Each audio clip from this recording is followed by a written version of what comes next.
Hey, what is up, everybody? How's it going this evening? Let's see who we got. We got Large Margin here traveling through. Jay Dandy, Rick, Patrick just popped in. Patty, Farley. Uh, I think that's about everyone who's chatting for now. Broadford jumped in. Yeah, probably be a quick stream tonight, or shorter stream, just because, as mentioned in the title, we're leaving. Well, I guess I didn't say the date in the title, but we're leaving Thursday morning at 6 a.m. for our touring trip, riding from Cincinnati back home. So I'm still not done with everything I need to get done with for work. I am done with everything I need to do, though, to be ready for the trip. I actually have my bike packed up completely right now. All I need to do is take the 3 bags off of it to put them in the car. Yonda is going to drive us down. So I'm ready for the trip. Still got some work to do, though, so I need to stay on top of it. I will crack a beer, though. I have a certainly certain hazy double from Jackie O's, one in that series that I always drink on here. Oh, I have it on manual focus, so it won't do any good to hold it close to the lens tonight. So, hey, what's up, Keith? How you doing? Keith jumped in, Dylan jumped in, Obsolescence, Traveling Through, Alejandro. Did I say that twice? Sometimes I read something and I can't remember if I said it out loud. I was chatting with Alejandro earlier today, so Traveling Through had a good question. He was asking me about my rally, and if it was a road bike with wide clearance, but I've made a video about it and I've talked about it, but it actually is a early gravel bike that was designed to be a gravel bike, putting it at the early end of the spectrum. Like, everyone's making the joke every bike is a gravel bike, which is obviously something we all say and I agree with in some ways. But it was one of the first designed to be a gravel bike. Kind of the idea of people who are racing DK were racing on cross bikes or mountain bikes. The Raleigh was designed for something like that, with that in mind. Salsa Warbird being the other one people consider one of the earliest purposefully built gravel bikes. What's up, Pudgy? How you doing? But yeah, so Traveling Through is asking for advice on uh, a gravel bike to get. I recommend the All City Space Horse. Otis at Dirty River always says that's kind of the modern version of my bike. So to me, I love my bike, so it would be something to recommend. I don't know what the maximum clearance on the Space Horse. I think it's similar. I guess if I was going to get another gravel bike, I would want a little wider clearance. You don't have to use it, and then you also have the fender option. My bike could probably take 43s if they exist. Well, they do, but some tire companies make 43s, but then I couldn't have fenders on it, so I'm kind of limited to that. I could put 650Bs on it, but to get a little wider clearance. But Otis said he ran it like that once and it dropped the bottom bracket a little too low to be comfortable, and he had a pedal strike issues and stuff like that. So yeah, what would be some other suggestions if anyone had for. See, the whole thing too is with gravel bikes, and this is talked about all over the internet and all over YouTube and all over this our little chats and channels. There's so many. Gravel bike is such a broad spectrum. That's also the every bike is a gravel bike. You could have it from the almost totally set up for touring type gravel bike all the way to the uh, almost a cross bike end of the spectrum gravel bike to really hitting gnarly stuff with fat tires out west gravel bike, almost a mountain bike with drop bars. So you can't really recommend a gravel bike to someone without actually knowing how they intend to ride it. And for me, I ride mine in every way. So it's an endurance road bike up to a mountain bike for light mountain biking. So, you know, I'm under bike sometimes, I'm slightly over bike sometimes. I think it strikes a good middle ground. That's why I think the Space Horse would be a good bike. Large Marge rides the Gorilla Monsoon, which has wider clearance, and he rides that in almost every situation too. He'll take that on the mountain bike trails. That's the bike he's going to be taking on our tour, which will be mostly easy riding. So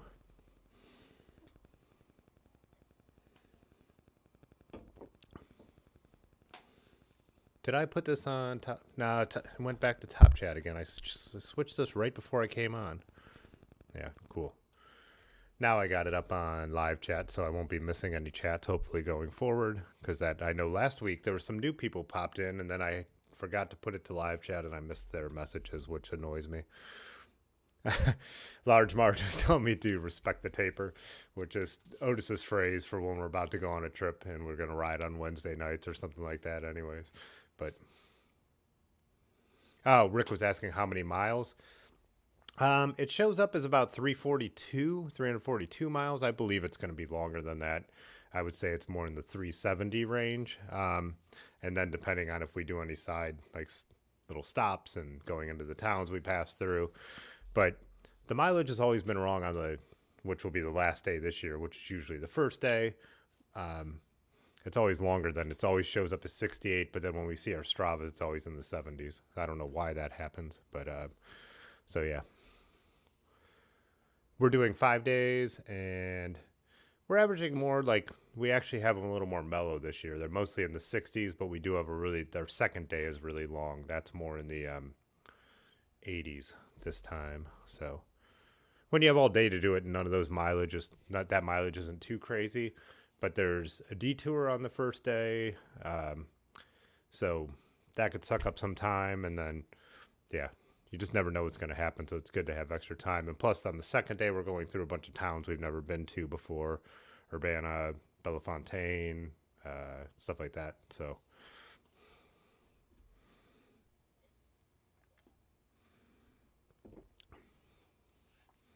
Farley was talking about some gravel bikes here. He was saying, been eyeballing a Jameis Renegade or a Kona Rove himself.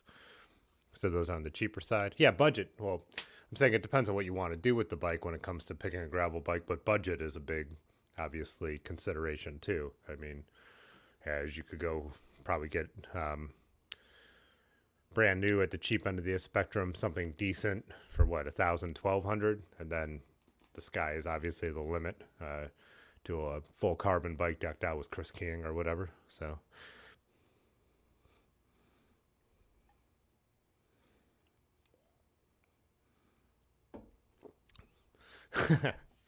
Key said adventure bike, cutthroat with Devil's drivetrain and Devil's frame material.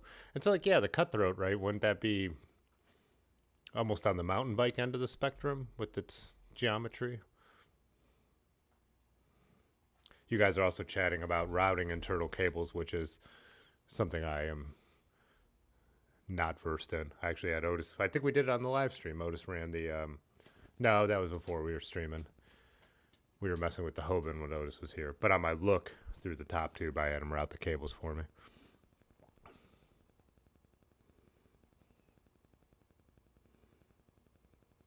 Oh, that's right. Pudgy is selling his Renegade. Obsolescence said the Monsoon would be a good choice. Yeah. Oh, Pudgy and his gravel bike. Cutthroat's an awesome bike. Also, it's just, yeah, traveling through it really depends on what you're trying to do with it. And even don't you have pretty decent clearance on your Trek? I mean, I could see riding that Trek as a gravel bike too. I know it's a touring bike, but it would also probably work for a lot of gravel if you put some little, some like nice gravel tires on it. Murray everything. Yeah.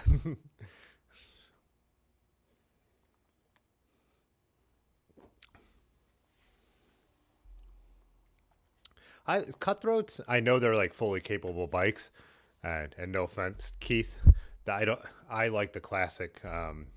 I like the look of a classic triangle, but that's like a style thing, not a function thing. But so that's one big reason that I like the All Cities. But again, that's totally, form over function at that point to an extent. I do like that with my Raleigh. It has and I ride a big bike, but there's room for a big frame bag in there too. So there is, and that was designed on purpose. I know that the guy who helped Raleigh design that, what's his name? Guitar Steve, like was saying use a classic triangle so you could put a big frame bag in there.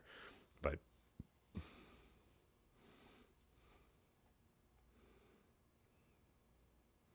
Yeah, is the ECR, Rick was saying the ECR is the bike heavier?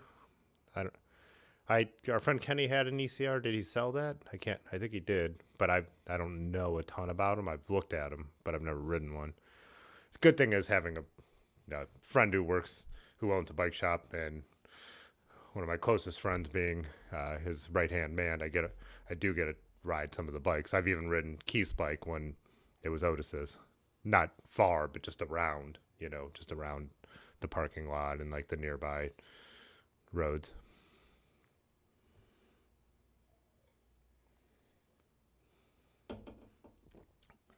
Oh, you guys are. Oh, traveling through was saying it's a heavy bike. It's a tank. Yeah.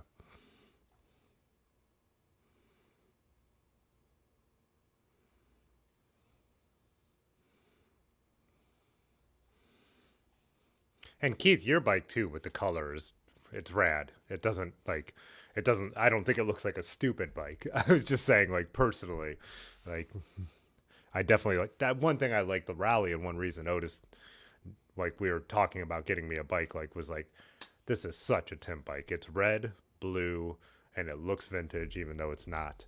Even riding Road Apple Roubaix one year, a guy pulled up next to me and he was like, "How'd you get disc brakes on that vintage bike?" I'm like, "It's not a vintage bike. It's a 2014, So someone is about to have an ECR. Nice.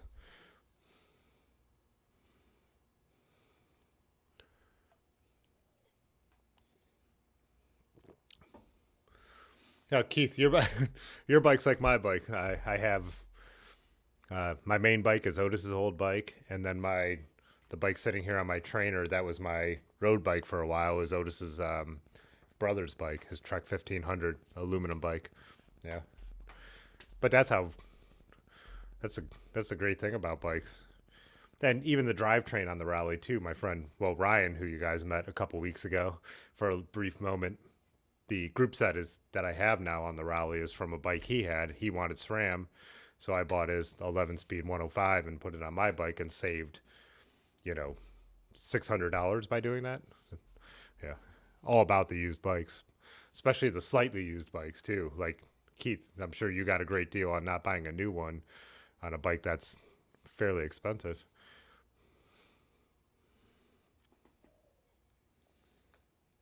Oh, Summit's buying Kenny's wife's old ECR. Nice.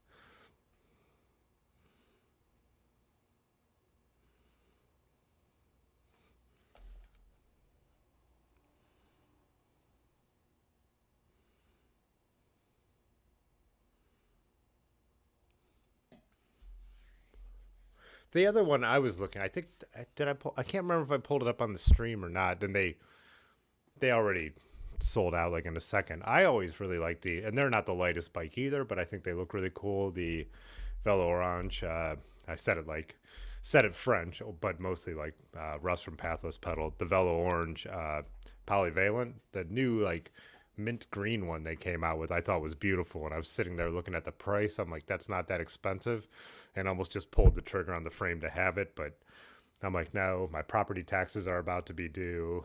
I'm getting new rims on the rally because I messed them up, and I'm like, I don't need to do that. But I would. That's another bike that I think is kind of cool. It has all the stuff for touring, and then it has a little wider clearance as it's designed for 650B. Is another gravel bike that I think is kind of cool. So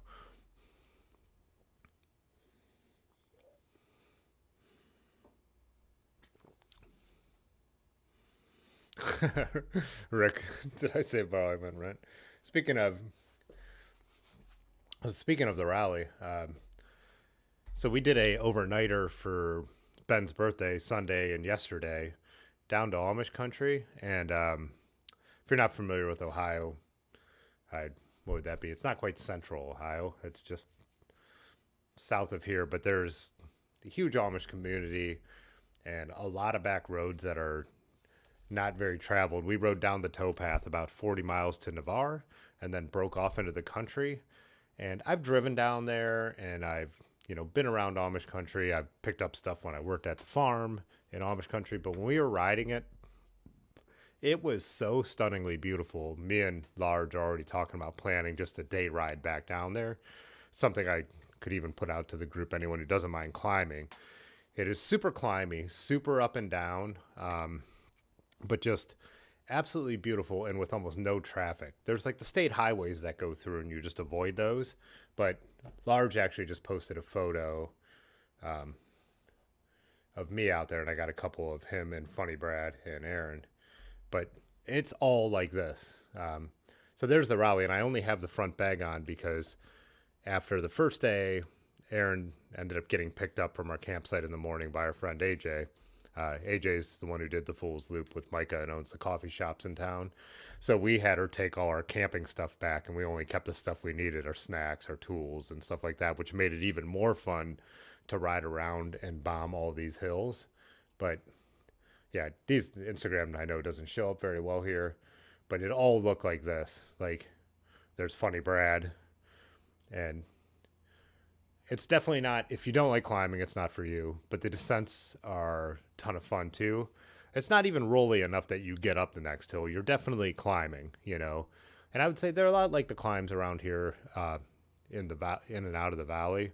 Some were like triple humps though, you know, but I think they were all between like, you know, 200 to 400 feet climbs, and then a descent, maybe a little bit of flatland, but just not much. But it's all these small farms, whether they're Amish small farms or small working farms.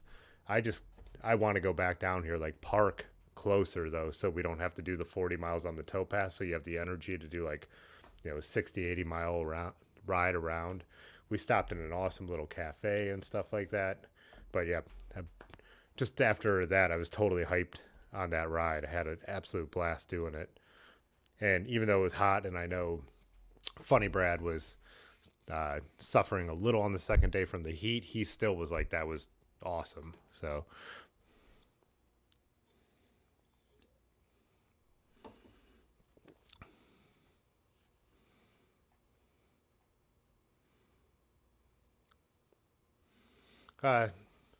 back to speaking of, so a couple, Rick said he liked Velo Orange.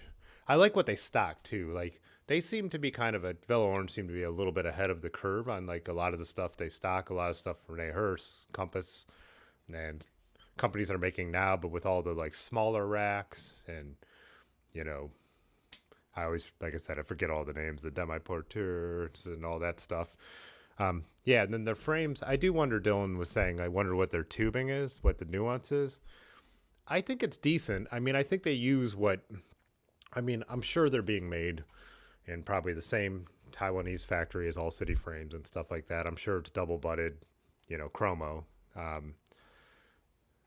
don't think it's, you know, the highest end Columbus or anything like that, but they're definitely not running like straight gauge, you know, high 10 or anything. Traveling through asked if he spotted Large Marge with panniers. Yeah, front and rear.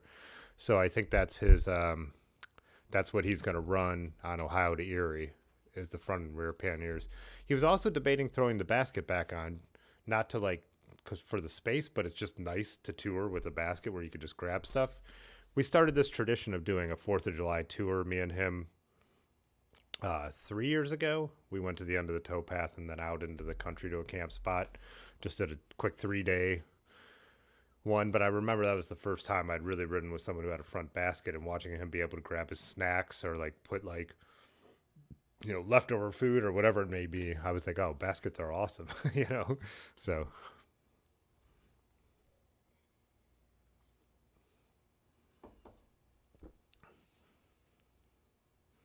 What's up, Blackball? How's it going? Yeah, I don't know. I've looked at the weight but on the Velo Orange frames, they are like a little bit heavier, but I think that might be the touring aspect of them being a little overbuilt, but.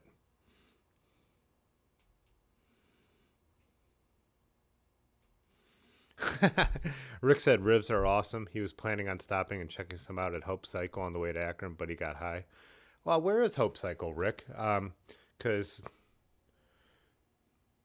Hope Cycle is who does the partnership with Swift, the bag company. So Camp and Go Slow is actually the guy who owns Hope Cycle.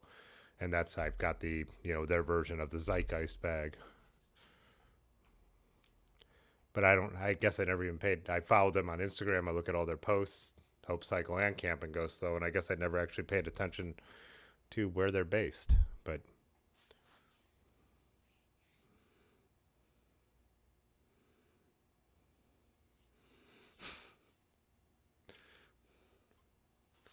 yeah, I really like Rivendell's too. That's what me and Otis was like. I was trying to get a gravel bike built, and he was like, it could be a little bit shop sponsored since you do so much work for us and all that. And we were looking at some of the Rivendales, we were looking at the Rodini and stuff like that. And he had been trying to sell the Raleigh for a long time, but then still kind of riding it and here and there. And then once we started looking at the specs on the Raleigh, I'm like, he was like, we both like realized, oh, that's the bike for you. So halfway through Pennsylvania is where Hope Cycle is. Oh, cool.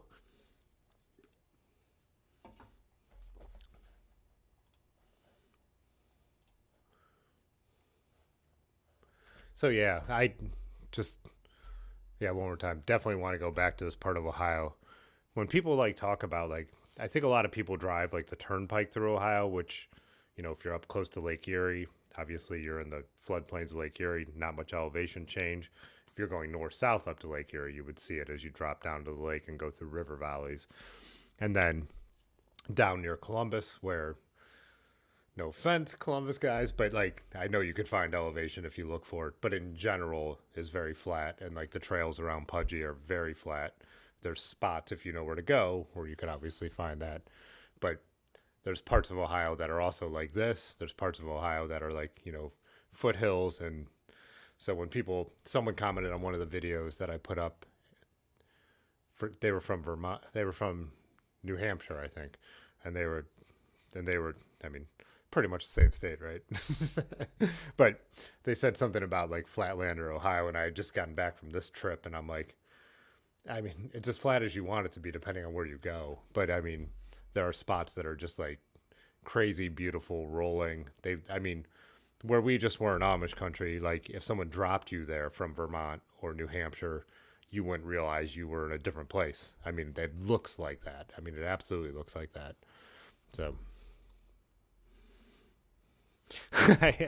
Rick smells a map coming.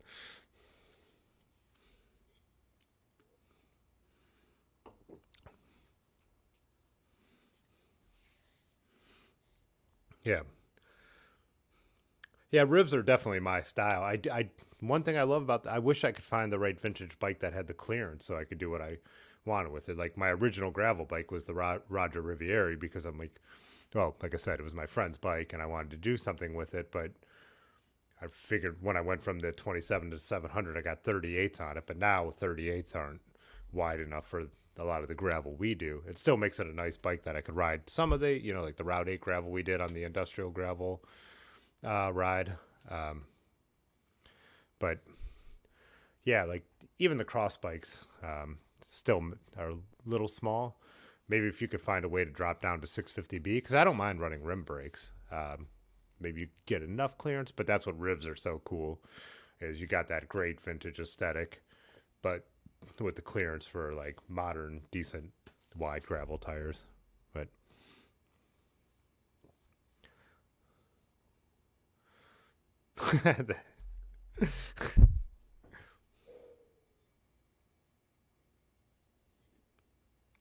no, Pudgy, you're right. It's not.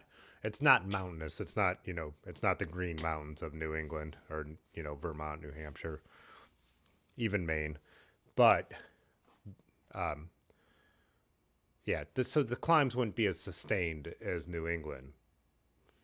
But if you traveled a certain distance, I don't think the elevation would be that much different in Amish country because you're going up and down and up and down. You might be on a ridge line, you might follow a river for a while and get a little bit of flat, but that's no different, you know, if you climb a mountain then descend a mountain, you know what I mean?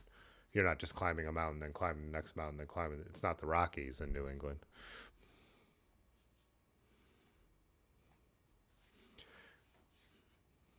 Yeah, Dylan said rim brake bikes are real light. People forget, and that was a big. That was like. So I know a lot of the pros in the pro peloton made a big deal about discs being unsafe, which to me is in a crash. is kind of ridiculous because nothing's more unsafe than your hand going into a bunch of spokes, right? So that little spinning disc is, to me, not as much of a concern as this huge spinning disc, right? But the weight was one of the real deals. And if you saw even Pinarello when they put out their new F, they still put it out in a rim brake version. And I got to assume part of that is that they work with EOS and they only make one high-end bike. They don't make a climbing bike and an aero bike. They make a lightweight aero bike. And so to have it rim brake or disc makes total sense. What does everyone save the rim brake? Disc brakes weight doesn't matter to me that much, so I don't have a problem with discs. My problem with discs is they're just harder to service in my mind than a rim brake. Mine being ones that even Yonda was telling me today just need a lot of attention, which is why one of my goals is to go to clampers eventually. I just don't have. I don't want to. It's not that I don't have. I don't want to spend them $300 on each brake right now, but I would love to have Paul clampers on there because I think they need less adjusting, and when they do, they seem very serviceable and simple, and also they last forever, right?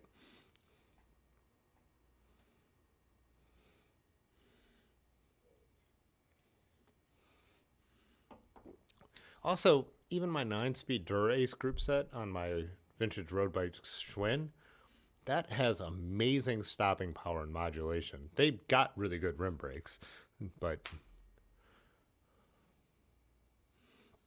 also, in the wet, rim brake or disc brakes are always going to be better in the wet. So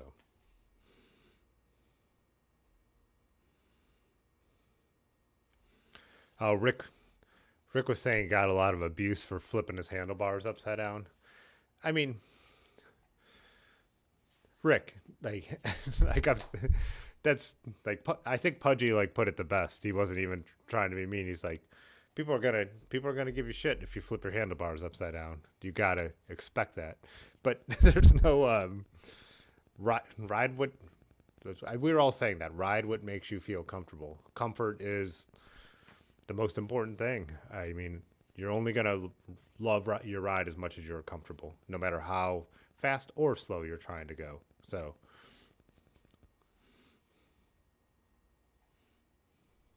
yeah, Dylan said clampers for life. And again, I should buy them because I don't like to service my own brakes, so I either pay or trade to get mine serviced. Because I don't like the brakes I have, and I don't like to mess with them. But if you have something you don't mind messing with and you learn how to mess with it and they last forever, you get your money's worth. Just like I said, I bought a new computer, spent more than I usually do, but I had a company build it with all good components. It should last twice as long. I didn't really spend any more money, It was more upfront cost. So instead of buying something that's going to just go bad.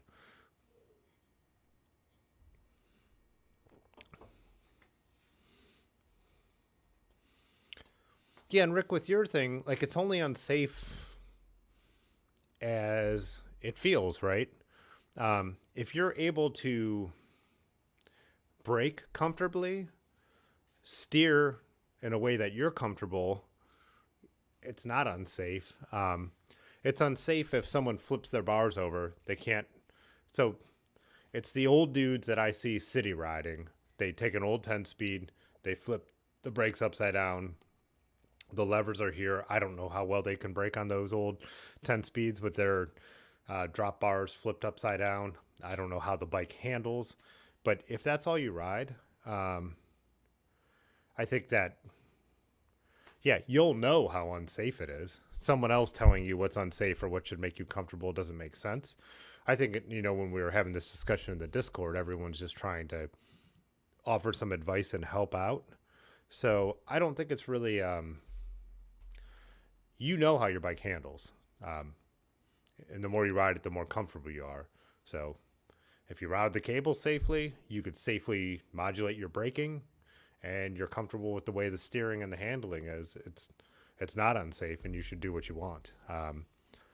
I still think the other guys are right that a bike fit makes a lot of sense for you if you could find the right person. Because like Lanky was saying, like being able to put down the power that you're able to put down comfortably is what makes riding a bike fun. You're just saying you want to go for long bike rides at party pace. That still applies. It's not about winning a race. It's about being comfortable to be on your bike for a long time if that's what you want to do. So I think we all are in agreement, just saying it in different ways in terminology. But hey, what's up, Summit?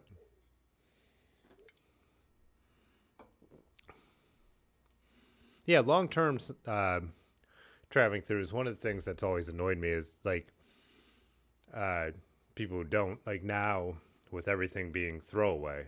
You know, it's like I only have 250 bucks, so I'll just buy a bike from Walmart. Well, you're going to be spending 150 bucks for that first tune-up at the shop where they tighten everything down and make everything work. And then if you like riding your bike in a couple months, everything is going to start breaking. So you're going to spend another couple $100 to get everything fixed. So it won't be long before your $250 bike has you in at $1,000. Where if you would have just bought the $1,000 from a good bike from a good bike shop, they give you a free tune-up a few months in, and a year in, you're still just $1,000 in. 2 years in, you might be buying new tires. 3 years in, you might be like, oh, now I want to upgrade components, and you're doing that because that's what you want to do, where the Walmart bike is going to be sitting in the garage or more likely sitting in a landfill or a scrapyard, you know. So it's that kind of long-term stuff, especially for people like us who ride so much. Thinking long-term is entirely worth it, you know.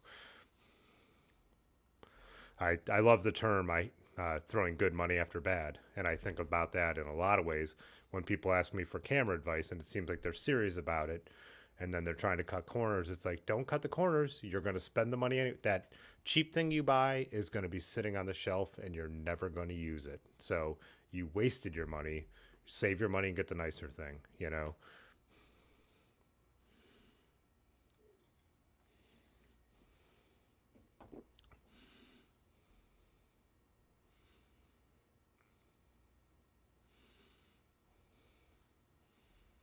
Food fight. Oh, what's up, Lanky? Hey, what's up, Dimitri?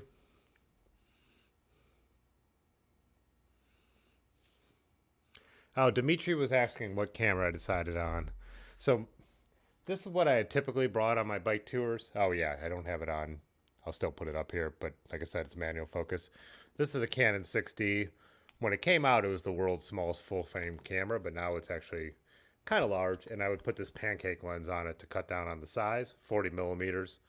Um, so fairly universal focal length. I think I'm gonna bring my professional camera with a cheap 50 millimeter lens. So it's actually a little bit smaller than the 6D now. Um, but it's such a better camera. The autofocus is so much better. It's lightweight. My whole thing is, so I'm recording on the 5D, which is considerably bigger than both of these cameras. I never wanted to bring that on my bike tours because it was like, it's how I make my money. It's my livelihood. So having the 60 being functional was fine. But I also spent so much money on this camera. It's like, why not use it everywhere? And I also feel like maybe it's safer with me than it would be not on the road. So I almost wanted to bring the zoom lens, the L lens that I have with it, which is 24 to 105, which would make for some awesome photos to have that long end and the wide angle end. But I think I'm just going to take it with the 50, and what I'm going to do is I'm going to have it slung over my back with this bag. This is a sling bag. And then the other stuff I'll put in here will all be lightweight, like my windbreaker and stuff like that. And this bag also works as a like a fanny pack hip bag. And with just that camera with that lens, it's not that heavy, and I could do that. And so that's why I'll just put other light stuff in here, so I'm not adding a lot of weight. But at this point in my life, I want to be able to take good pictures, and I'm going to actually sacrifice a little bit on the lens instead of sacrificing on the camera. This is 45 megapixels, so, you know, Instagram is HD, which is like 10 2 megapixels. So crop in forever and all that kind of stuff. But the autofocus, the video stuff for like when we're sitting around the fire or we're going into a place, like I'm gonna bring it with me, and then I'm gonna have a couple freezer bags in there with me. If we get caught in a lot of rain, double wrap it, seal it up in Ziploc bags in that bag.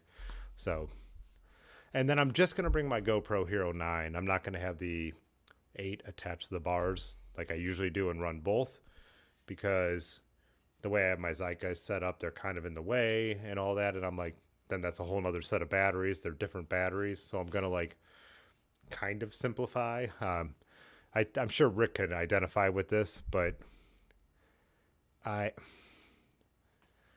want to bring everything. I want my film cameras with me. We're crossing the entire state. I want to shoot black and white film, but it's like, the main thing is I'm on vacation. No. The lanky cyclist super chatted $1.99. Waving hand, waving hand, waving hand, waving hand, waving hand.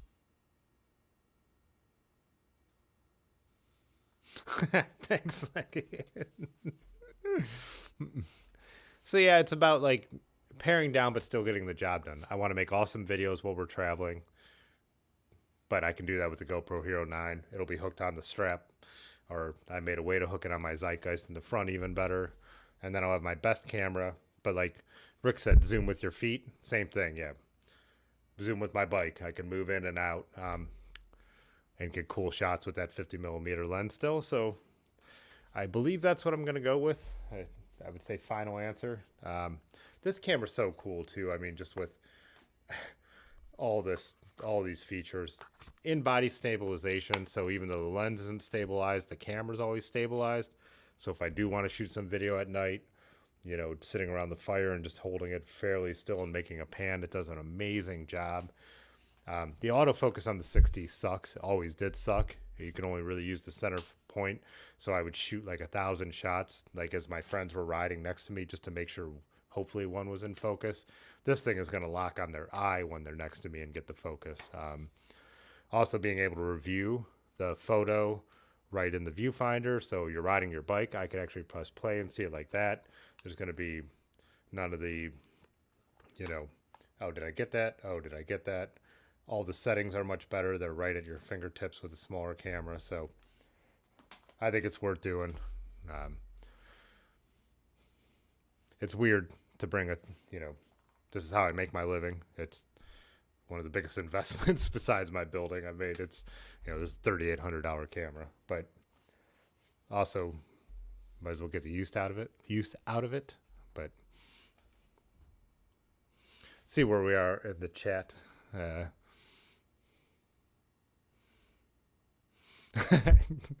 Gary, don't use that word. You've got to move past that word. I think he's talking about Rick's handlebars.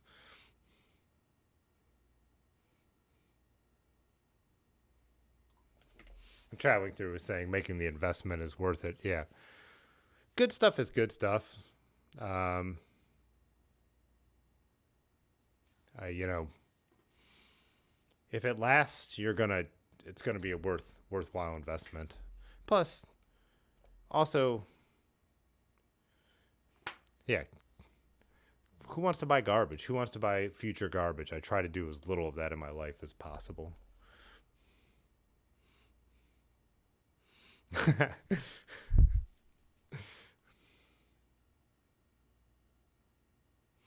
Like you said, yeah, everyone's making some jokes about bike setup, but I like Lanky's. He judges people on how many front cogs they have.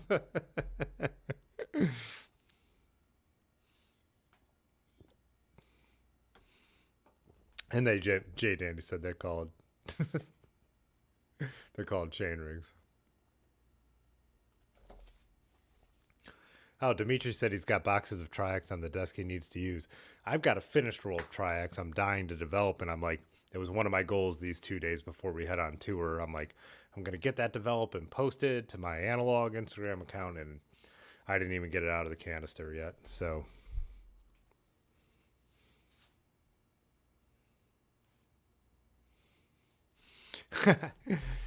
Pudgy wants me to sleep in on Friday. That's our long day. Oh, wait, I don't have it up here. I thought I did. But we're doing over 80 miles. My goal is to get people to get up and get moving on that day because I want to see a lot of the towns that we haven't been to. So I don't have the actual map up here, but on Friday we will be... Wait, oh, I'm in the wrong part of the state. There's Cinci.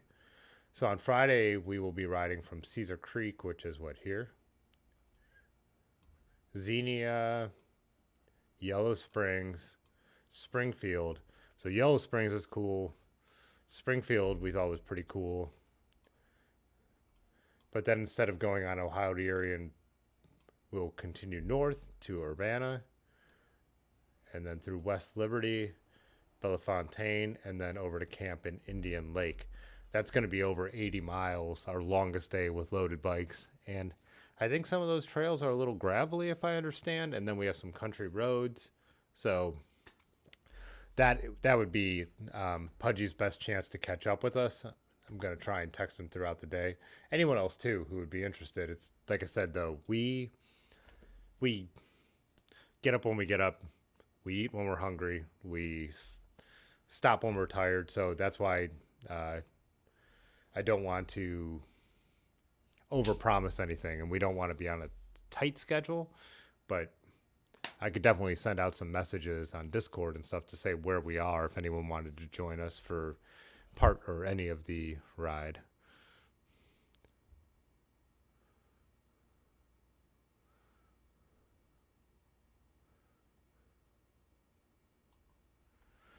Oh, Micah. Oh, say, hey, what's up, Micah? Jumping in here.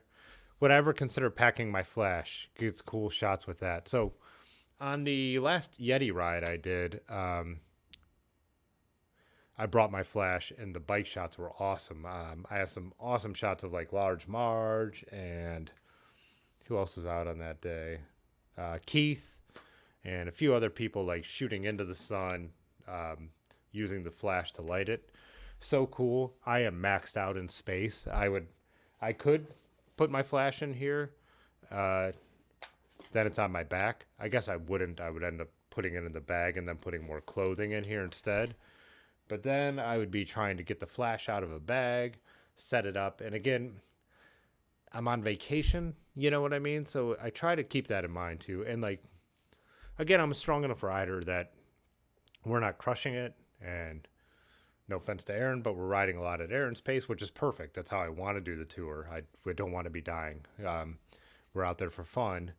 But so to deal with it would mean riding off the front, getting it set up, waiting. It's more worth it on an overnight trip to do something like that than it would be for me to do it on a 5-day trip where like the first day could be a lot of rain. Then I'm worried about managing another electronic device. So definitely something I love doing with cycling, bringing the flash. Not on this trip though. So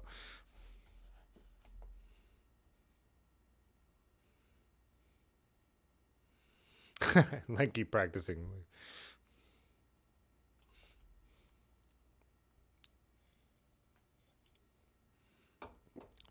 Oh yeah. So Dimitri said care filming and biking don't want a similar mishap to Dustin Klein. Yeah, I was surprised by that, but he put it out there on the roads he rides a lot more than us. I actually got the way I carry my GoPro from Dustin Klein. I use the exact same mouthpiece he does, and because I couldn't figure it out. I'm like, how is Dustin Klein like all of a sudden like saying, "Tell me about your bike," and filming the guy next to him, and then all of a sudden it's in first person perspective, and I was like, how's he doing this? Does he have a magnet somewhere? What's he doing? And then he made a video about how he films his videos, and I bought the thing he was using like that second. So it's just a rounded thing with rubber grips, and you basically put the GoPro in your mouth, and the GoPro's like right here. Or if I want to see, I could put it up here if it's not too gnarly. But the best thing about that is, so say I'm trying to film like Ben and like Funny Brad, we were doing this in Amish Country. All of a sudden the road turned to gravel. And so say I was doing something, not even to get like a good angle, I could just like actually put the GoPro with one of the prongs in my mouth out of the way and have my hands back on the bars. It makes it the best best thing. And I slip it in my pocket, and I actually set up, like I think I said earlier, the thing on my Zeitgeist for this tour. So I have like a cord where on the front by the bars I could just snap it in there real quick. But yeah, I did see that. So, and I don't want to go down like that. Yeah, it's raining. Thank God it's raining here today. It was like the feels like temperature in Ohio today was over 100 degrees. It was like 91 with just tons of humidity. It was like you walked outside today and it felt like a wall was hitting you. I know we've talked about the difference between the dry heat and the wet heat with the Arizona guys. Today is where humidity and heat are at their worst. Like you can feel it as you breathe it. Like it's like weighing your lungs down. Oh wait, I lost my spot.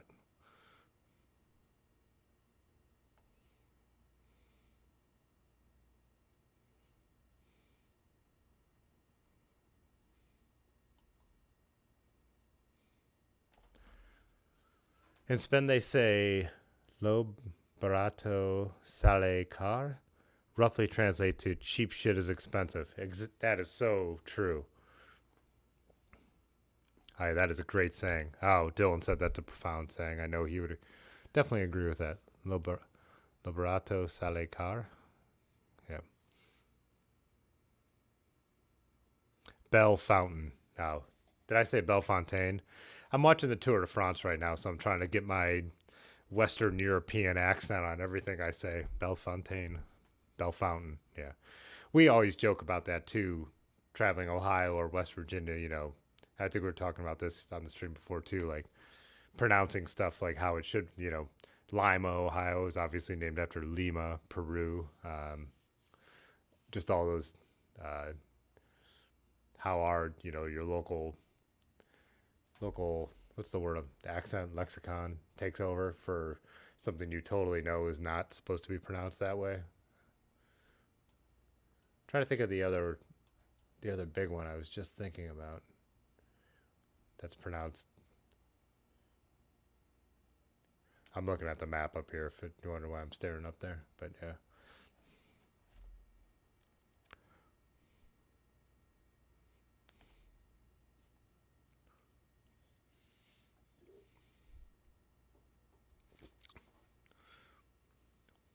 Is Rick asking me how close we're coming to Philly? Because we're not coming close at all. Because we'll be heading north from like the Columbus area. Or was someone else talking about touring that way? Oh, PPP, as everyone says, because that makes total sense. Way easier to say. North Urbana is Chip and Seal to Bell Fountain, but not bad. Cool. Yeah, I think when we were in, I'll just have the map up. Oh, wait, what is that? Why does the map look like that? Oh, it switched. Oh, capture math, the automatic. There it is. Got it back. Must have accidentally clicked a button wrong. Oh yeah, when we were in Springfield, we were at a really cool bike shop that I know we talked about on the channel before. He was telling us, I thought he was telling us once you got past Urbana that it became more gravel or past, yeah, that it wasn't even official maybe.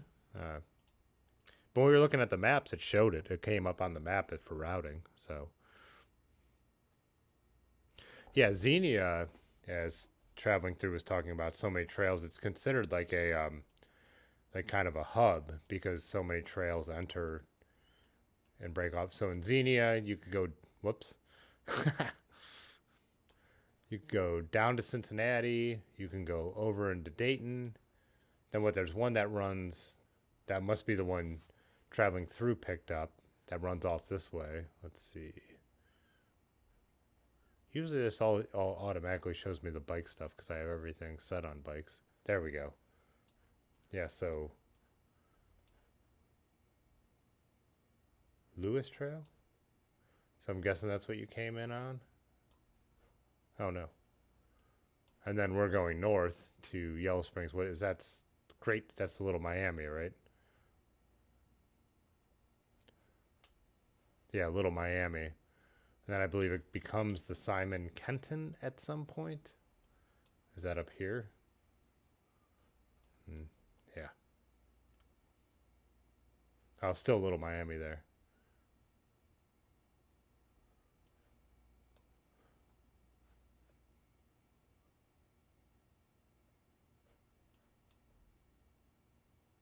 Mad River. There's a Mad River Brewing somewhere too, right? Is that it in Urbana?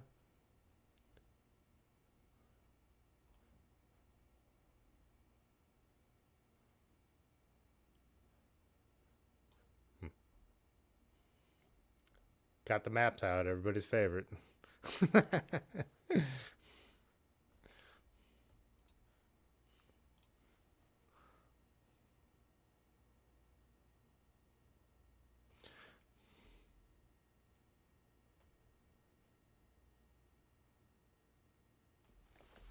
Dimitri must not have been here at the beginning. So we'll probably end up doing about 360, 370.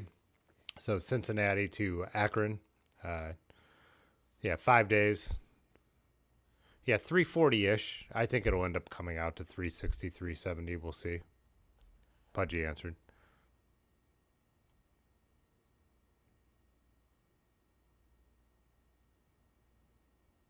Damn it. This chat keeps jumping on me. Then again, I'm also using my mouse on a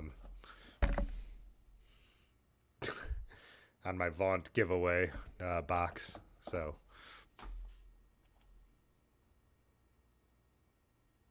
oh, Pudgy was saying that north of Urbana's legit trail. People just don't realize most other area trails aren't blacktop paved. Yeah. Traveling through, no, there'll be a lot of country roads. When we cut across from Indian Lake, so Ohio to Erie, if you would have done that, like as your route, would have been 80%. Let's see, where am I? Would have been, yeah, I think Ohio to Erie is about 80% country roads. We're not really doing Ohio to Erie this year. We're like kind of doing it. But so past Bell Fountain, all the way to Indian Lake will be roads, and then this is our next section. So from Indian Lake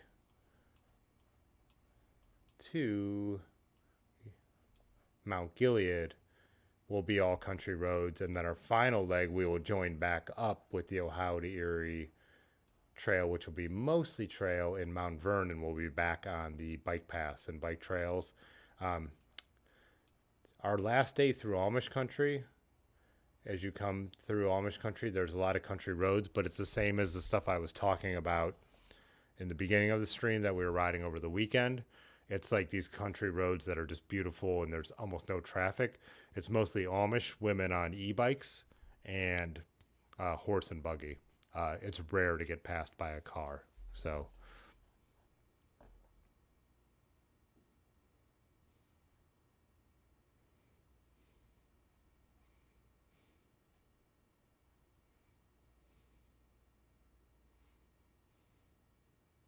oh yeah, traveling through was saying he went through on the Jamestown connector. Okay.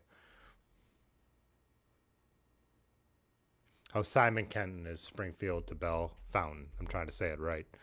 Definitely want to say it right around there as we stop into the restaurant, the restaurant and stuff.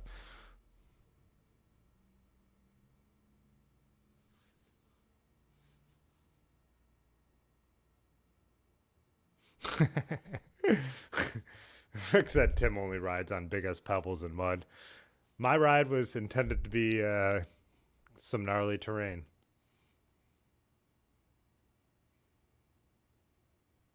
Rick wants the light. Yeah, so I've been riding with those. Whoops, damn it! Sorry about hitting the microphone. Let me know if I went robot. They sent me one to review and one to give away. I'm gonna give it away to the. I'm gonna use one of those generators and give it away to the members when I do the video. The headlight, cheap Amazon headlight. It's perfect, and this is exactly what I'll say in the video for a second light, especially in the winter. A flasher. Tail light's legit. It's a good tail light, but nothing fancy. But they sent me two, so I'll send one to one of you guys, and you could use it however you want. Give it to a friend who does city riding. Keep the tail light, obviously, but.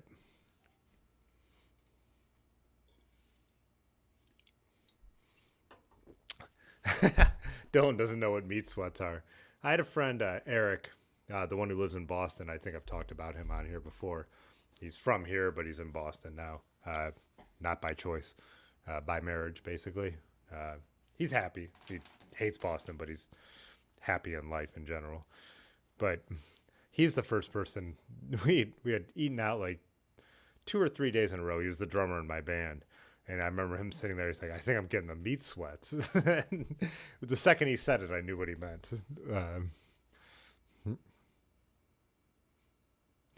Oh, yeah, large, actually. So he said Amish e-bikes make for a good draft.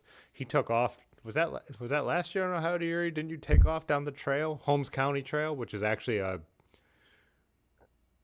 think the Holmes County Trail is actually a buggy trail. It's a bike trail too, but it's for both.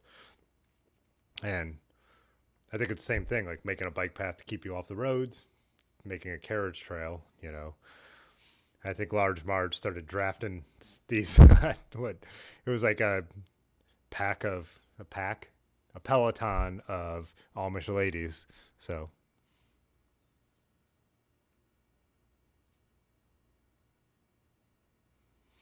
Oh, so Lanky said, how frequent is it to be passed by an Amish woman on an e-bike? So it's amazing because they're e-bikes, so you see them like zooming up these hills. But when you pass someone coming in the other direction, like one of these, like an Amish lady who was like 32, maybe, I'm just making up an age, but younger than me, in the full Amish like garb, or probably Mennonite too. Like we say Amish, everyone says Amish for everything. Mennonite is like less conservative than Amish, Typically, Amish women would be in black. These were more in colorful outfits, so probably Mennonite women. But they're also so good at it. They're bombing down the hills at like 35, like as fast as I would take one of these hills. So we've all seen that video of that nun, like in the arrow position, just flying down the hill. Like that is not like something uncommon to see. If you go ride in Amish country, you will see that. You will get passed on the Holmes County Trail by Amish on e-bikes. We stopped to rest at the top of a very steep hill. And unfortunately, Erin, used to our normal riding, not unfortunately, we bought beer, we bought water for the coffee for the fire for the next morning when we were going to camp. We all like kind of split it up, and Erin had a lot of room, and she really loaded down her bike with a lot of liquids and ended up actually walking this one hill, which is not her style. She will push on slowly, but she will not usually put a foot down. Realized she had overloaded herself. Large Marge was great about taking a lot of it in his panniers and stuff like that. But we're sitting at the top of one of the hill, and an Amish guy pulled up on an e-bike and just started making a conversation with us about like, and I was like, yeah, I think we need those batteries today. And then he kept saying, he was like, I still go joyriding on my regular bike like your guys' bikes, And we just had this interesting conversation with an Amish dude. He wouldn't look at Erin, woman in bikers. She was wearing like legit bike shorts, a tank top and stuff, and he wouldn't even turn his gaze that way, but which was very interesting.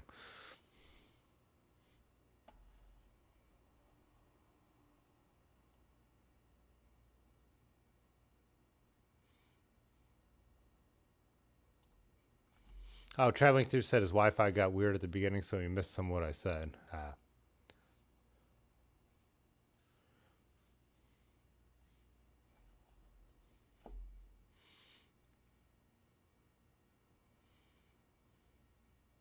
Oh, Pudgy said Holmes County Trail is a ton of good drafts. Rode that a month ago. Yeah. Amish Peloton. Yeah. I think I invented a term, but it's a legit thing down there. Yeah, I forgot you rode that, Pudgy. Yeah. So I don't know. Yeah, so the Holmes County Trail is following some kind of creek, and it's probably an old rail trail, I would guess, as well. That's probably why it exists in such a flat space and such a hilly part of the state.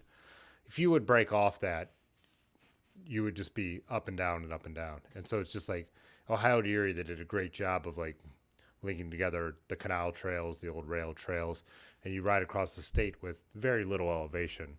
There is a section in Amish Country, like I said, you're on the roads. I like it because it's just so beautiful.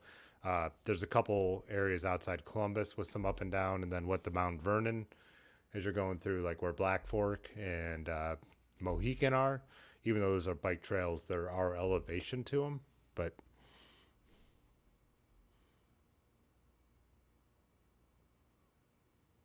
all right, traveling through. See ya. Yeah, have a good ride. Look forward to chatting again after it too, and hopefully getting to ride together at some point. Like he said, who's dirtier in the Peloton? Rick Urbanowski, Sagan, or an Amish e-biker? Oh, Pudgy, you have never seen that meme with that nun just bombing down the hill? I'm I'm guessing Large Marge has already dropped it in the chat. No, I'm just kidding. And they Discord, but oh, speaking of that, I see that Summit had a goggle fogger, which I've said before is, I believe, the best Hefeweizen I've ever had in my life, made here in Ohio. But goggle fogger is such a great Hefeweizen.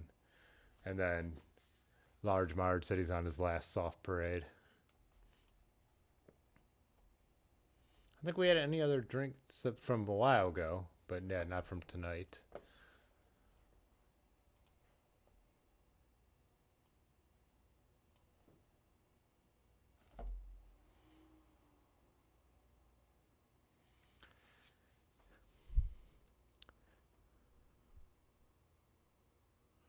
Oh yeah, Dylan says getting passed by an e-bike on a bike trail is such a trip until you realize it's an e-bike.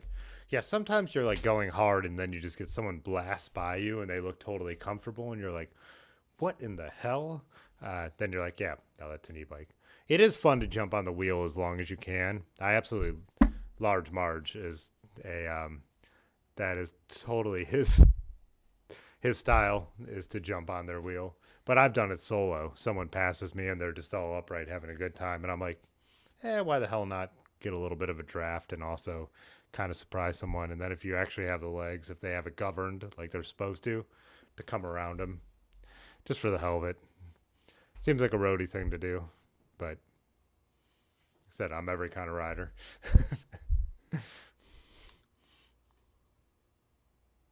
Pudgy said the person with the KOMs near him as an e-bike. That should be flagged. Like I said, I don't care about having KOMs either. I mean, there's some local gravel ones I think it's cool I've gotten. Like, none of us are above getting a PR or beating your friends once in a while. But yeah, flag those. Someone left Strava on while they're in their car. Flag it. I mean, it's not fair to the people who really are fast and who are going for it. I definitely agree. Flag it. They're riding an e-bike. Flag it. It's not even because it means you'll have it, but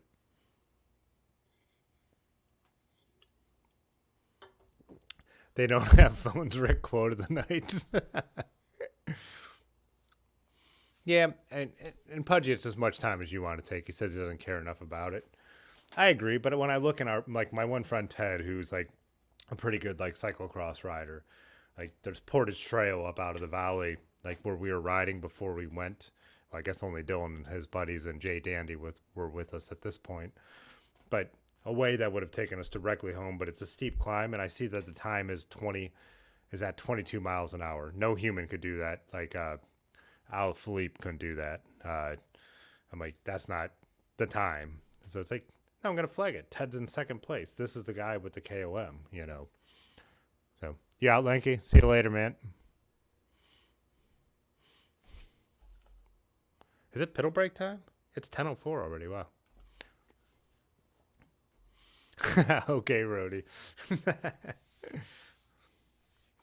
I didn't get to see Rick's comment before he retracted.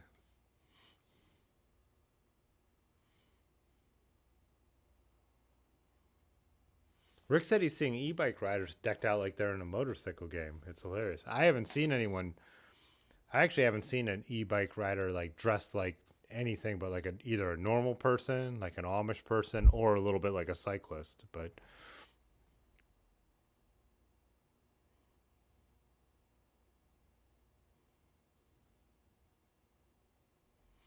There's a monster of a fixie rider in Columbus that rides the trail named Isaac. Oh, that rides the trail named Isaac. That's a buddy. I hop his wheel from time to time, but we usually chat too. Yeah.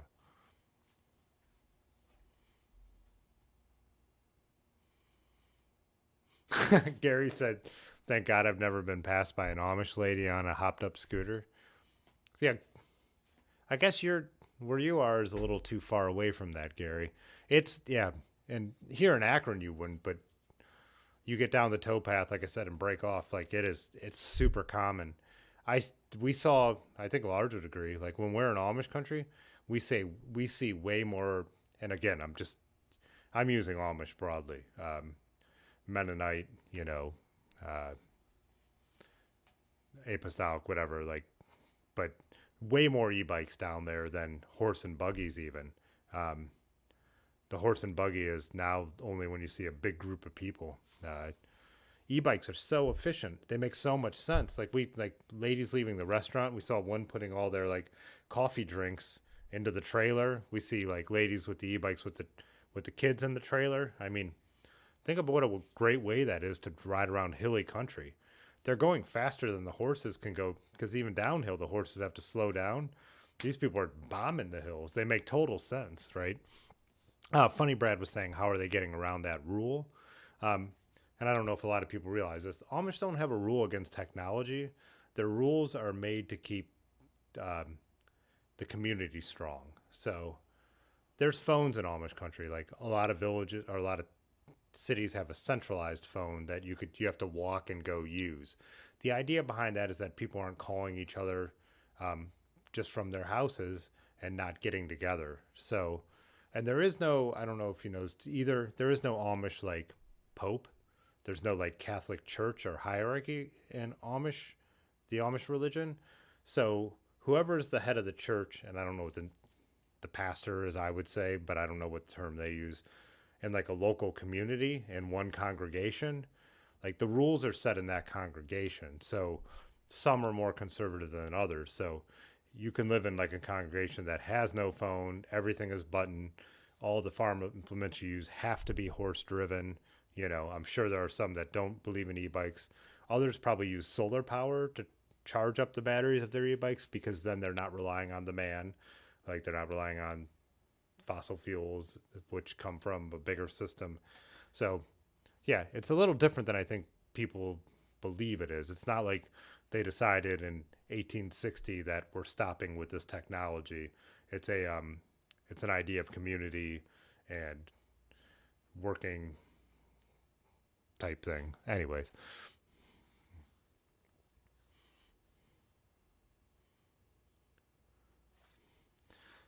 yeah, I agree with Pudgy that he's surprised there's not a superhuman algorithm to kill obvious KOMs.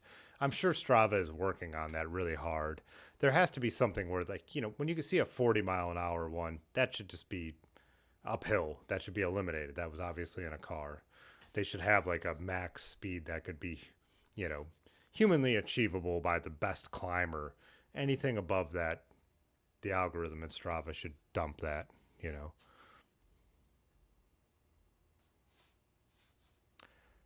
Rick said if you hopped on someone's wheel, does it affect their ride? The person you're drafting actually gets a benefit too, not just you. So if someone's riding like their bike and you hop on one wheel, there's like depends on the speed you're going, but there is an aero gain for the person in front as well. So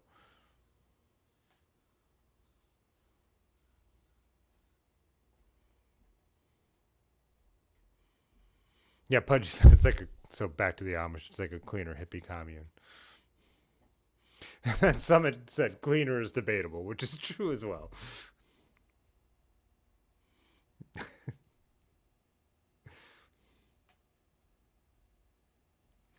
Yeah, yeah. Some Amish communities have been destroyed by COVID because no one's getting vaccinated down there. But it's a very let the Lord have the control. So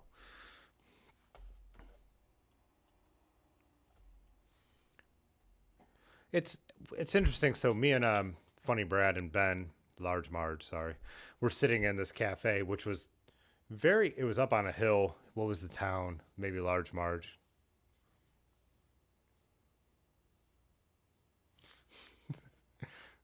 Is that going to come through? I could see it in the chat.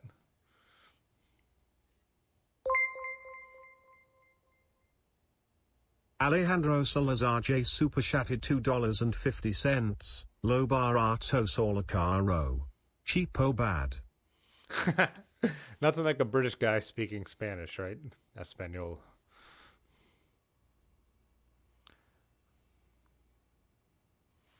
I totally agree with that. I love that. And thank you.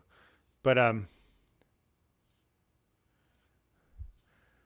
so Funny Brad jumped a wheel. So Rick said, "What is the etiquette for drafting a stranger?" If I draft a stranger, I say it's a little more serious. I'm riding through the Cuyahoga Valley, fast as I can. I jump on someone's wheel. I say, "Hey, hope you don't mind if I sit here back here for a second." It's usually a roadie, and I don't look like a roadie, so they don't think I'm going to be able to hang with them, and they're like, "That's cool."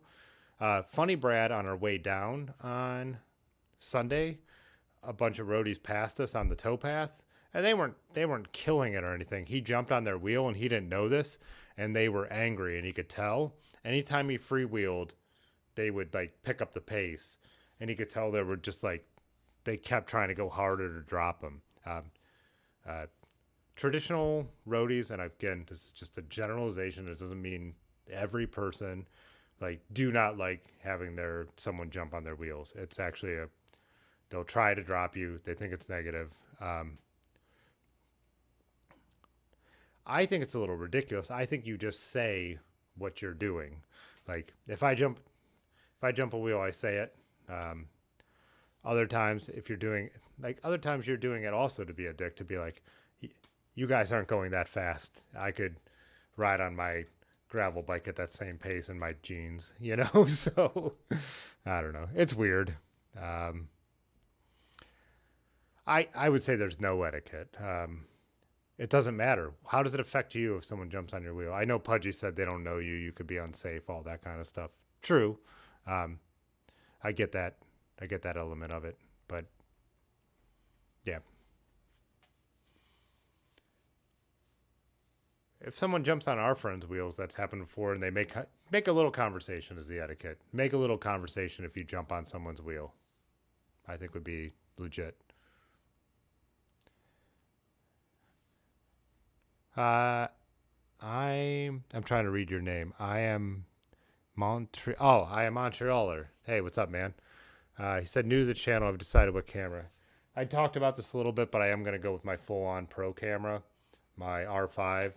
I'll just like having that autofocus feature, and then I'm just going to do it with actually a cheap 50mm lens because it keeps it super light and compact, and I can bring it in this bag on my back, so not a lot of weight. The rest of the bag will be packed with lightweight clothing, wind jacket, the thing I'd pull out the most.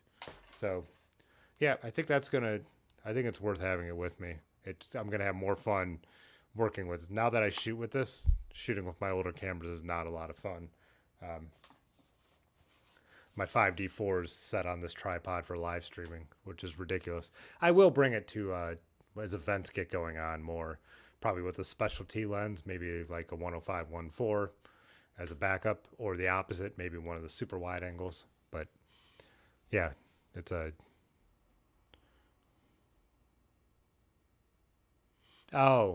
Large Marge was trying to name the town we were at, that cafe in Winesburg, was it? Yeah, we were sitting at that. Oh, I forgot. I got sidetracked. But we're sitting in Winesburg, and it's like a modern cafe, but it was all like Amish or Mennonite women working, and like most of the people that were customers were also Amish or Mennonite, and they actually were speaking. What do we call it? Now my mind's going blank. Me and Brad talked about it forever. Pennsylvania Dutch, which Brad was like, "Hey, listen," and we're just not to make fun of, but just to hear because it's different experience. So they were speaking Pennsylvania Dutch, and I knew it wasn't Dutch. I knew it was Germanic. I didn't realize the Amish are Swiss. So the Amish in the United States are Swiss ethnically, German-speaking Swiss, and that Pennsylvania Dutch is a, little bit mixed with English, and a certain dialect of Swiss German. Super interesting, kind of cool. So, yeah.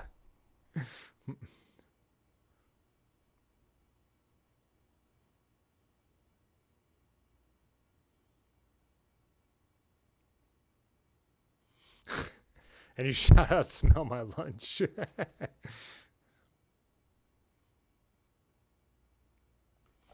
Pudgy said if someone, back to the drafting, I know I'm like always jumping around between like 4 topics, but if someone is drafting him, he doesn't mind. If they draft for a while, you chat a bit.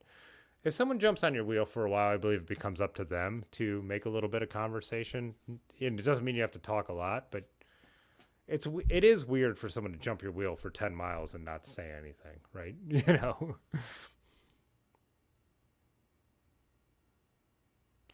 Yeah, Dylan's saying here, um, when riding in a group of people that you know, the etiquette is to trade positions so that everybody does work on the front. And that's a roadie thing too, you know.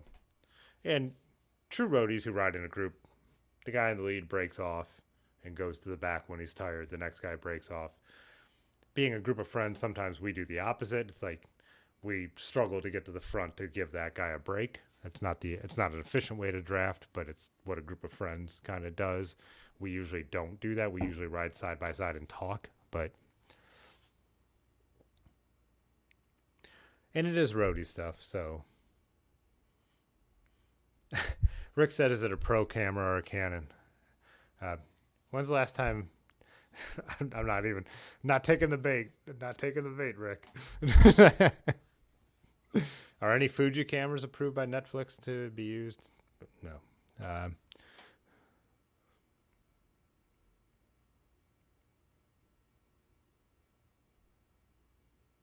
Yeah, Dylan said the flick of the left elbow. That's very roadie, very pro. They all do that. They all, in the breakaway especially, where it's like you're trying to get in the break. It's the flick of the elbow. Even do that in Zwift. When I'm riding in Zwift, they actually have a button for that. And it's funny because, so Zwift, you don't actually know the people. And if I'm not doing, and a lot of times on Zwift, I'm just going for a free ride. And so maybe I'm like crushing it just on some flat trail. And so you actually get a draft benefit in Zwift, even though it's a computer program. They've set it up like that. Someone will just be sitting on my wheel for a while. I'll hit the button to flick the elbow. It's like, hey, let me get a good time here too. Jump out front, And I think that's why roadies do it. Like if someone jumps your wheel, it's like, yeah, do a little bit of work. On the towpath trail, Brad jumping on those guys' wheel and them acting like dicks about it. If you're serious, you're not riding a bike path like that on a weekend afternoon. I think that was a little bit ridiculous.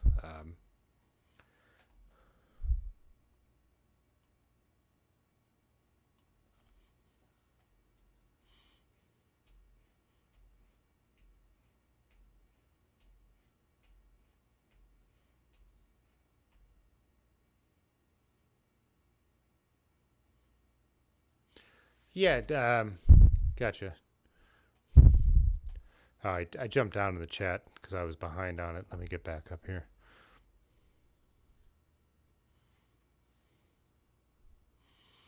Oh, you were saying I Am Montrealer is one of the newer subs. Yeah, welcome back. I think I had it set last time, so I missed your comments on.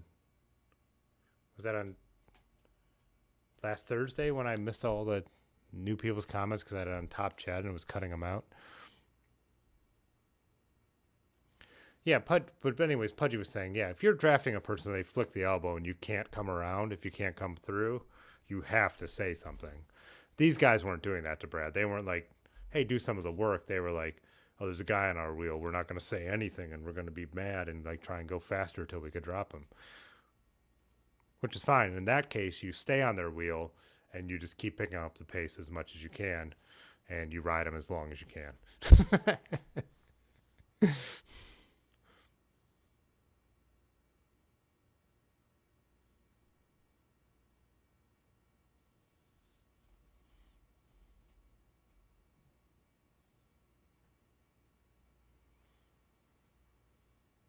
You all need, Alejandro said we all need plenty of scrapple.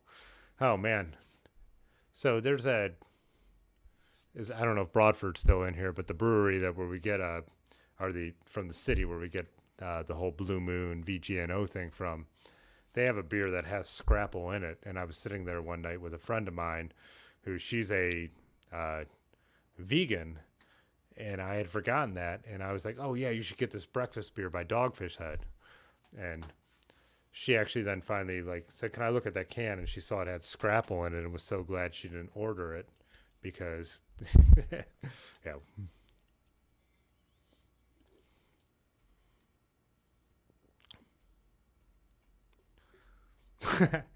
Jay Dandy said someone jumped my wheel for 10 miles. Not possible.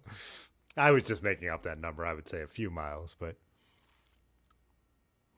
then Rick said, is it creepy to ride a woman's wheel for over an hour? Absolutely. Dimitri said Leica or nothing. That's one thing I've never owned. I've never had a Leica. I would love to have like a film M6. I'm not interested in their digital cameras. I mean, if my funds were limited, they would be fun to have like a digital rangefinder, you know, those things that Fuji completely rips off and then sells for less money. But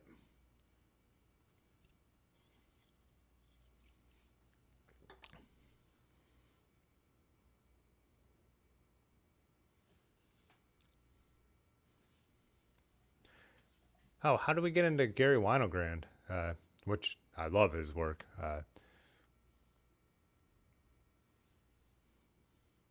Oh, I see where you're going. Rick said less money has been made with Leicas than any other brand. Yeah, I would say that's an interesting statement, Rick, because early photojournalism was done with Leicas, so people were making, you know, livings off Leicas for a while. But yeah, then in the art world, Leicas have made a lot of money. But compared to the commercial photography world, where the majority of photography money is made, yeah, Leicas make less money there for sure. Um, why you're not going to shoot a Leica in the studio? Why would you shoot a Leica in the studio? Even when they tried to make their SLRs, their SL2s and stuff like that, why would you buy one of those when you could have? I would still buy a Canon 5D Mark IV or a, you know, I'm not anti Leica either. Like I would, like I said, would love one of the film ones. If money was no object, would I have a Leica rangefinder and M? Sure, you know.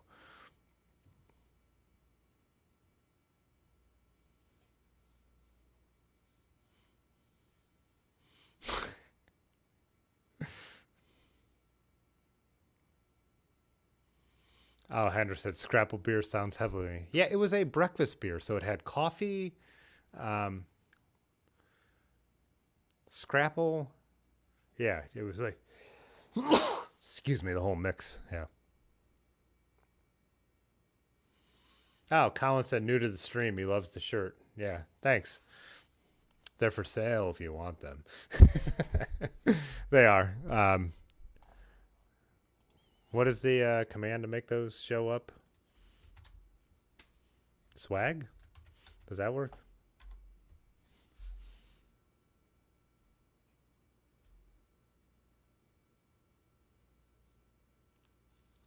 Yeah, thanks for joining us, Colin. Yeah. Yeah, join the Discord, drop some photos if you feel like it. We pull up everyone's bike photos in here. I don't think I'd want an M3 as much, Rick. I'm not anti M3, but what the M5 was where they took that left turn, they made that ugly camera. But the M6 is like an M3 with a light meter. I think that would be like the perfect, but they're expensive.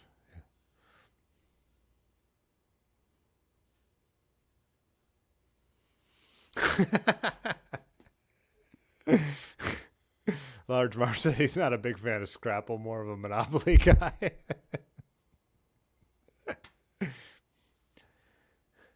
Dimitri has expensive taste. I'm impressed. He said Hasselblads for the studio. Yeah, so you're like us for out and about. You're Hasselblads for the studio. This studio that I bought was all Mamiya's. So RZ 67s. There's a bunch. There's a digital backup there that was a P25, which I think new was like $60,000. Now is not as nice as It's medium format, and the lenses look beautiful. There's no chromatic aberration. There's no like, they're amazing, and the files are still super clean. But I could fix that stuff now in Photoshop, right? And this is 45 megapixels, and it's this size, you know.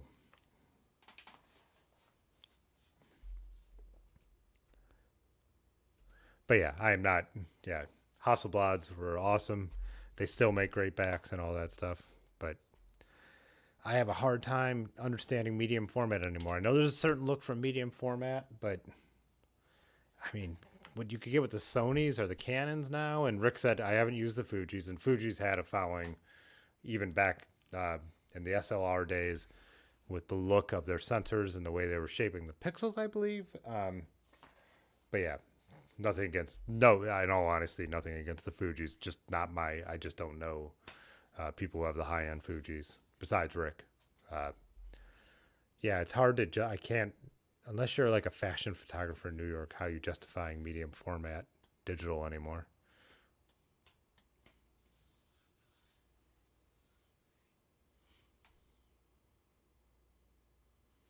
Dimitri, you scored big time. You picked up a 500 CM with two lenses for $900. Yeah. Now those things are going for crazy bucks. Same with my RZ67s. Those things were like, Rick left them here when he sold the studio. He would have sold those on eBay. They didn't have a lot of value. People didn't want them, and now they've shot up. I've talked about this before, but the film photography YouTube community has like someone like William Vreeback will talk about a Contax point and shoot, and all of a sudden the price will go through the freaking roof on those things. It's amazing. This film world. I scooped up a bunch of film stuff when it cost nothing, and mostly not even high end. But I love my Minoltas. I've got a ton of them. I have all the darkroom stuff because people were like, schools were literally taking Bessler 23C enlargers and throwing them in the trash, like 20 at a time. And now all the value of all that shit is going like crazy. So, oh, Dimitri also grabbed a Leica M6 for 1400. Yeah.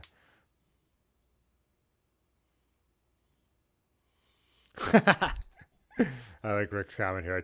I know where the bike guys were definitely just annoying or boring, but he said he took a picture of his Hasselblad and the front seat of his Lamborghini with his Leica at 1035, according to his Rolex. Yeah, Rick, who I bought the studio from, called Leica's jewelry. At one point, he was like, their jewelry. They weren't originally. They have kind of become that. I mean, Sony makes their sensors, right?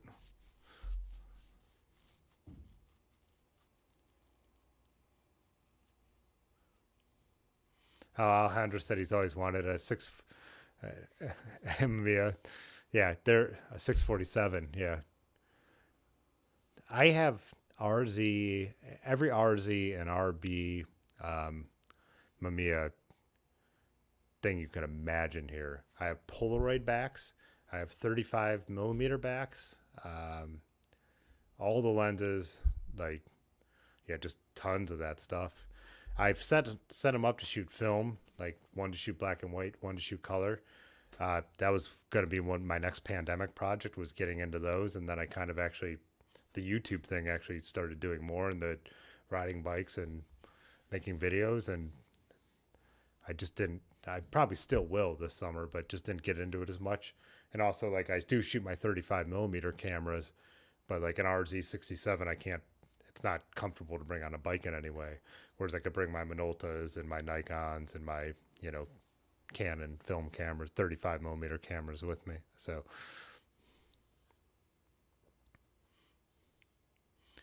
yeah, point and shoots going for a ton of money is ridiculous. I don't know. I love those simple Canon and Nikon point and shoots. What the Canons were, the like, everyone had AF in the name, AF 35, whatever. The Nikon LF, what, F35. I've had two of them. I'm drawing a blank on the names, but those are great cameras, but they're not trendy. You could still pick them up at the thrift stores for like $20. Oh, Rick, you had some of the rallies. I love those. Yeah.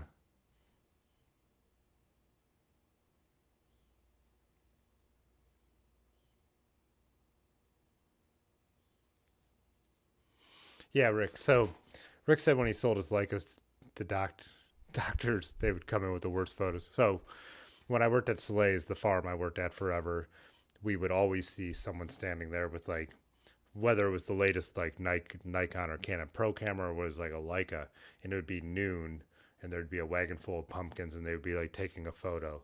And as a photographer and as a farmer, I could tell you that's a horrible photo. There's no light, there's no contrast, it's garbage. And I'm like, anyone who would even point their camera at that doesn't know. If I was there with my camera and I was traveling and I was somewhere at noon, at that time, I'd be like, it's not worth pulling it out of the bag. There's no photo here. But it's just amazing. You're like, wow, this is just a dude with a lot of money and probably other people around him who's going to show these to and be like, oh yeah, that's great, because they're eating his food and drinking his expensive beer. And so they'll humor him about his terrible photography. So, all right, let's do the members break. I have not updated this like anything else. I'm not wishing away the time. I'm excited for our tour, but after the tour, I am excited to have the time to get this setup finally dialed in, get caught up on all the stuff I want to do. To keep the YouTube channel going more. But right now, just getting through the work and getting ready for vacation, and then we'll get more of that going afterwards. So. Hey, we are going to take a quick break right now. Grab yourself a drink, hit the restroom, smoke them if you got them. But first off, we do want to thank the members. On a small YouTube channel like this, the channel members really make a difference. They make it so we could do this with the frequency I like to do it and the quality I like to bring to the videos. It helps out a lot. So I appreciate the members. We have a few different levels, and you can check out that link in the chat right now or in the description of this video. Also, I know everybody has all kinds of little ways they get nickel and dime these days with subscriptions. So if you can't help financially, that's no problem. Go ahead and hit the like button right now. Let's bump this channel up in the algorithm a little bit. So we'll be back shortly. And one more time, thank you, channel members whose name you see on screen right now. I want a tuna boat. Oh, give me tuna boat.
Yeah, it's interesting when we start nerding out about camera stuff again, because I think Pudgy was here and Bob Darrow was here, like my third live stream or fourth, I don't wouldn't know where it was. Early live stream it was just when I was just trying to learn how to do it. I was actually developing Tri-X while I chatted with a couple people. I was like, oh, this is a good chance. Not many people tune in. I need to develop some Tri-X. I'll do my Thursday night stream and do it all at the same time. So, but yeah, I had no idea at the time either, too, because the YouTube channel's been around forever. I made bike videos, I made beer videos, but I just posted random stuff whenever I felt like it. It wasn't until last year that I decided to be consistent, and I actually wasn't sure which way I was doing an even amount of film photography stuff and cycling stuff. And it just kind of, the cycling aspect of the channel took off way faster, and so it made more sense to keep doing that. And I like doing the cycling stuff a little more. I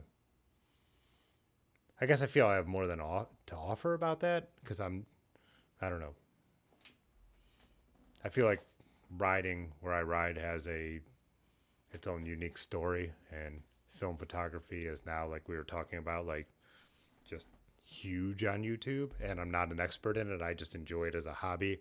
I I like experimenting with different films, different developers, but I'm not someone who's going to go to the level that some of these other people do. I'd rather watch their stuff and learn from them than pretend like I'm going to teach anyone anything about film photography. But Pudgy said, yeah, that's the OG crew. No, Rick, I wasn't live streaming in the darkroom because I was just doing the negatives. So I would already have them loaded into the developing tank. So I was just doing the chemical process of developing the negatives while I was chatting. I use a changing bag to get my negatives onto the spool and into the developing tank. So I just have my arms in a changing bag. So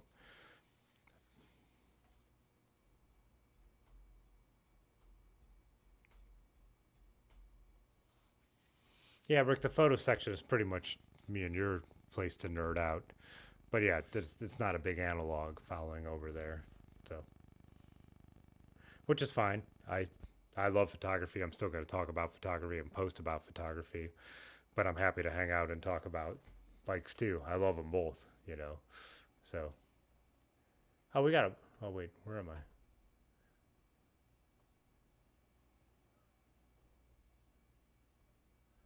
I was looking at the Discord. I saw I got a new message up here. Oh, Rusty had posted a drink photo. Oh, let's see what his caption was.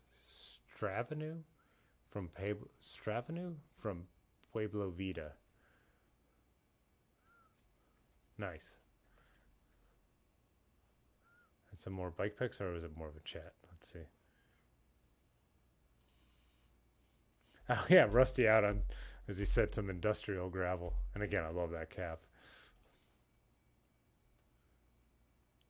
Oh, and Patty also posted up this photo earlier. Look at, man, I love that scenery out there.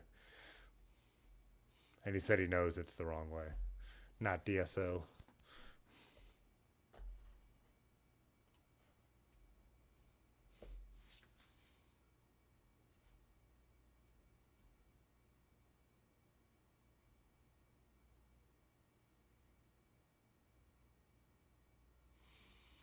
Dimitri said he had an idea to do a live stream in the darkroom.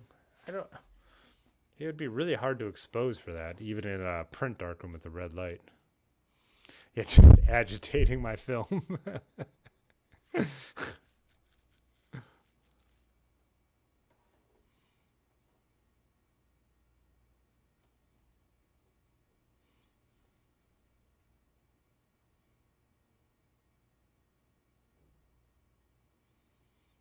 Rick said in the 1980s, a student at RIT developed a roll of Tri-X just running tap water because Kodak had polluted the water so much.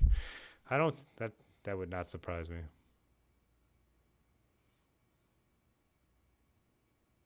Oh, Rick says he's surprised I'm okay with the pollution of film photography. Yeah, that's a big talk about in film photography. Black and white not being as bad as color. Long as you catch the fixer and recycle the fixer, you're doing a lot of good there, because the silver getting into the water is a bad thing. So I actually take my fixer when it's spent to our hat. We have a, what is that place called? I actually used to do photography for them.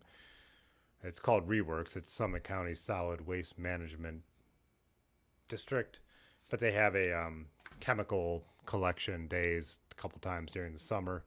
So I'll take my spent fixer, so my silver is not going back into the water. Brodinol and stuff like that aren't that dangerous from what I've read, but you're right. There is a, there is a chemical element to it. There's also a chemical element to building these things, and they do it in Japan, but even the Japanese companies, when it's not the high-end ones, push it off to the third world, and those factories are not very clean either. So,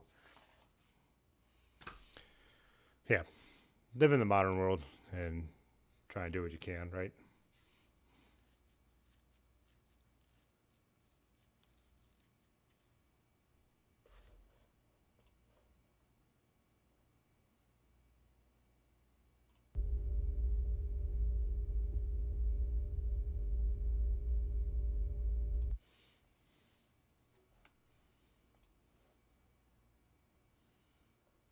Did you get your bike, Pudgy?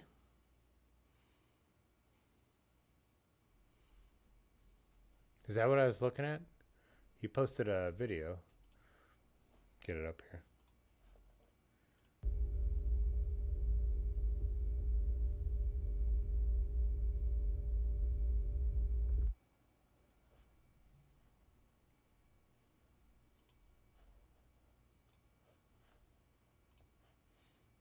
Clicking around like crazy.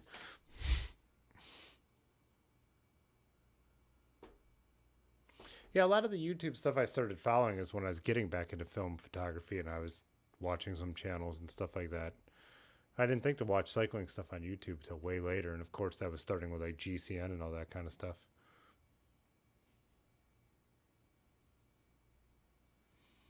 Yeah, and Rick, you're a little older, so Rick's a little older than me, and the guy I bought the building off of had no nostalgia for film photography.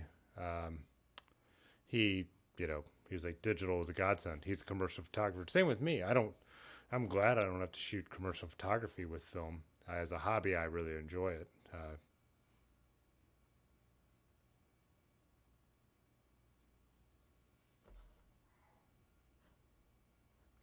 It's 10:41. I think, like I said, I am going to sign off. Well, it's not even that early anymore. When we were doing like the live streams of agitating my film, as Large Marge put it, those were an hour. I was struggling to get through an hour because no one was chatting besides Pudgy. And once in a while, someone popping in there, Large Marge.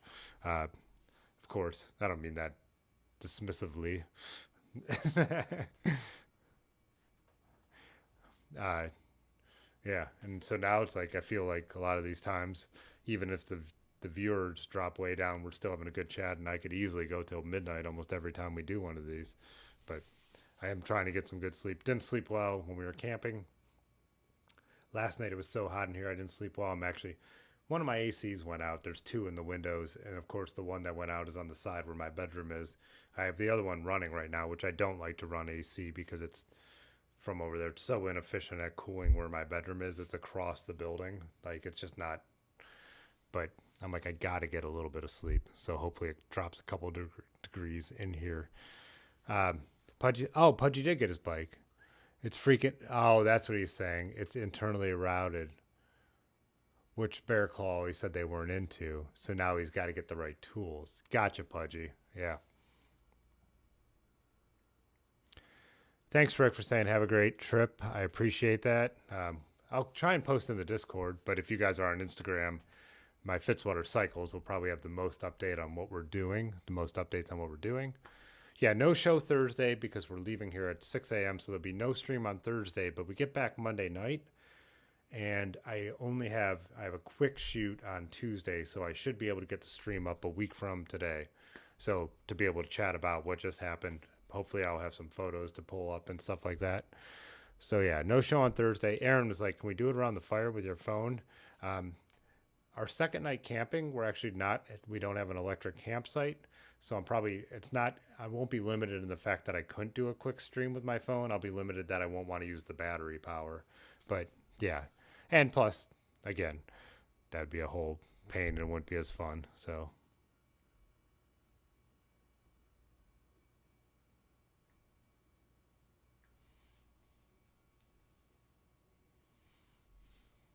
Cool. Thanks, Dimitri. Yeah, Pudgy and Dylan. Yeah, if you guys need a chat, obviously, we could do it all in the Discord. You guys probably have each other's numbers by now anyways. So, yeah, Pudgy, I can't wait to see your build proceed. Hopefully I get to see you in person before then, but like I said, after this trip and after I get myself settled with the next week of work cycle, get back into doing the live stream. So once you get a ride and the guests with the live stream, hopefully we could chat about that again, do another live chat with Dylan. Dandy said he was interested in doing one. Got a couple other new members that I think that are local, that are gonna be able to swing by. So yeah, just been, like I said, it'll be awesome. So everyone have a great week and have a great 4th of July if you're in the US, and hopefully they gave you Monday off even though it's on a Sunday. And I will be chatting in the Discord, but I will see you guys on Tuesday. Okay, bye. All right. Okay, Yeah. this is not right. Fitzwater photo.